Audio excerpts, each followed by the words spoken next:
Salut les gens, c'est Maître Panda1. Aujourd'hui j'ai décidé de faire un style de vidéo un peu... En fait beaucoup de gens commencent à faire des vidéos comme ça et je me suis dit bon bah allez on va suivre le mouvement, on est un mouton. Non je rigole mais il y a pas longtemps, enfin il y a vraiment pas longtemps, j'ai vécu une rupture et donc je me suis dit pourquoi pas donner des conseils, même si franchement je pense pas que je sois de très bons conseils pour les ruptures ou pour toute autre chose, pour justement d'un côté relativiser l'effet d'une rupture. Déjà j'aimerais juste dire une chose, c'est qu'une rupture c'est pas la fin de la vie et que à partir d'un certain moment, si vous vous faites quitter par exemple ou que vous quittez, c'est que la personne ou vous avez des raisons de le faire et que il faut, même si c'est dur en général de se faire quitter, hein, bon, histoire qu'on soit bien clair, c'est dur de se faire quitter, c'est dur de se dire que nos habitudes sont chamboulées et que voilà, ça va plus être le même quotidien et que ça va être dur, peu importe la durée de la relation, ça reste dur. Dans le sens où si par exemple vous avez eu une relation, je sais pas moi, de 1, 2, 3 ans, 4 ans, j'en sais rien, évidemment ça va être plus dur à surmonter, mais voilà, il arrive un moment où il faut se dire, allez c'est bon, c'est fini, si elle a envie de revenir, elle reviendra, il ou elle, hein, je dis elle parce que voilà, c'est pour moi, mais si elle a envie de revenir, elle reviendra, si elle revient pas, bah, c'est qu'elle sait pas ce qu'elle loupe, et voilà, c'est tout. Il faut pas que vous oubliez ce que vous valez en fait. Vous devez pas vous dire, putain, il ou elle m'a quitté, je suis une merde, pourquoi il faut pas se remettre toute la faute sur nous, parce que je suis une pro pour faire ça, je fais ça tout le temps, et évidemment, c'est normal d'essayer de comprendre pourquoi c'est fini, pourquoi... Mais à partir d'un certain moment, si vous avez quelqu'un qui n'a pas forcément envie de vous répondre, ou si vous avez quelqu'un qui n'a pas réellement été impliqué dans votre relation, ça sert plus à rien de se battre, dans le sens où, voilà, si la personne voulait rester avec vous, elle serait restée avec vous. Si elle a envie de revenir, elle reviendra. Maintenant, vous devez pas attendre là, les bras croisés, bon, j'attends, je suis complètement fou d'elle, ou folle d'elle, ou fou de lui, enfin bon, voilà, vous avez compris. Vous devez pas attendre et vous dire non, elle reviendra, j'attendrai qu'elle reviendra, peu importe ce que le temps va m'apporter, peu importe le nombre de personnes que je rencontrerai. Non, vous devez pas faire ça, parce que dans un sens, vous vous empêchez de vivre pour quelqu'un qui lui ne s'empêche pas de vivre. Vous vous empêchez de vivre des nouvelles histoires, des choses qui peuvent être même mieux, sous prétexte que vous aimez et que vous aimerez toujours la même personne jusqu'à la fin de vos jours, que vous l'étiez promis, etc.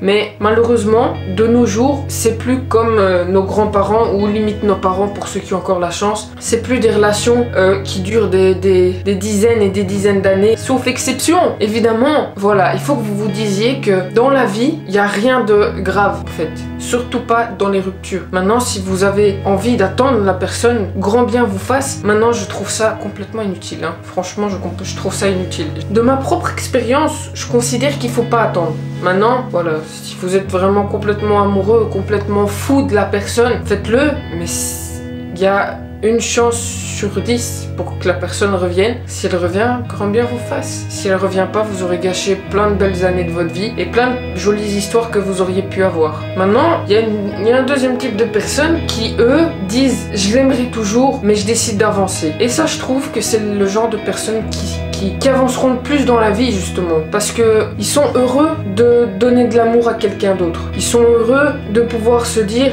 eh ben d'accord, mon ex-copain, copine n'a plus envie d'être avec moi, eh bien alors je vais donner l'amour que je lui porte entre guillemets, à quelqu'un d'autre. Quelqu'un qui peut-être le méritera plus. Quelqu'un qui peut-être me rendra plus heureux. Et je trouve ça limite mieux en fait. Parce que parfois, vous rencontrez quelqu'un, donc un simple exemple d'une histoire que je connais, vous rencontrez quelqu'un et vous vous dites ça, cette personne-là, c'est sûr que ça va fonctionner. C'est sûr, 100 millions de %, c'est sûr que ça va fonctionner. Mais vous restez bloqué vous vous laissez pas aller avec la personne parce que vous vous dites mais et si mon ex revenait et qu'est-ce que je ferais et je peux plus aimer et je vais avoir mal. Mais les histoires d'amour, comme on dit, ça finit toujours mal. Que ce soit rupture, que ce soit mort, malheureusement. Voilà, une histoire d'amour, ça finit toujours mal. Maintenant, si je peux donner un conseil, je vous conseille, évidemment, de profiter au maximum des gens qui vous entourent.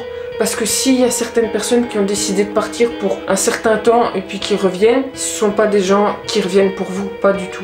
Ce sont des gens qui reviennent pour eux et dès qu'ils auront plus besoin de vous, ils vous enverront de nouveau à la merde. Et ça, c'est le genre de choses que je peux pas supporter parce que parce que justement, je me dis, allez merde, on a tous droit au bonheur, alors c'est pas parce qu'on n'a pas eu le bonheur avec une personne qu'on peut pas avoir avec une autre. Alors vraiment, ne vous entêtez pas à rester sur une seule personne qui soi-disant est votre bonheur et l'homme ou la femme de votre vie, alors que je considère que quand on aime vraiment quelqu'un, on part pas, peu importe les raisons. Quand on est réellement amoureux, qu'on a réellement envie de faire sa vie avec quelqu'un, en tout cas à notre âge, vers 18, 19 et plus, à partir d'un certain âge, quand on prévoit un avenir avec quelqu'un et qu'on berce d'illusions une personne, il faut aller jusqu'au bout. Parce que sinon, c'est qu'on n'aimait pas réellement la personne. Quand on aime quelqu'un, on est censé se donner, entre guillemets, corps et âme à la personne, se montrer tel qu'on est. Et si quelqu'un n'est pas capable de faire ça avec vous, je vous le conseille vraiment, arrêtez tout de suite. Et si vous n'êtes pas capable de le faire, arrêtez tout de suite aussi. Parce qu'un jour, vous allez rencontrer une personne